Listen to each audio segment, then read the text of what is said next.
Maharashtra today 24 news सत्य परिस्थितीचा सविस्तर आढावा।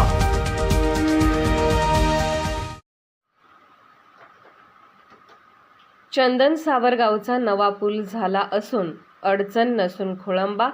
HPM कंपनीच्या महाप्रतापामुळे शेतकऱ्यांचे लाखोचे नुकसान।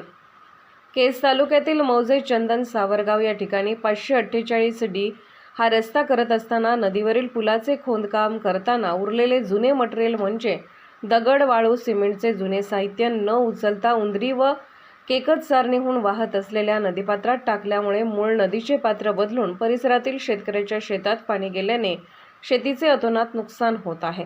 गेल्या 2 वर्षापासून पाठपुरावा करूनही HPM कंपनी डोळेझाक करत असून याकडे गांभीर्याने पाहत नाही। या परिसरातील केकत सारणी, चंदन सावरगाव, उंदरी येथील शेतकऱ्यांनी केज येथील तहसीलदार यांना दिनांक 1 जुलै 2024 रोजी निवेदन दिले असून या निवेदनाच्या प्रती खासदार बजरंग सोनवणे, बीड जिल्हा अधिकारी, उपविभागीय अधिकारी अंबेजोगाई, कंपनी कार्यालय केज यांना दिल्या आहेत।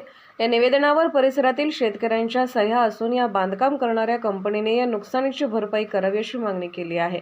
महाराष्ट्र टुडे मराठीसाठी प्रतिनिधी तात्या गवळी, केज, बीड।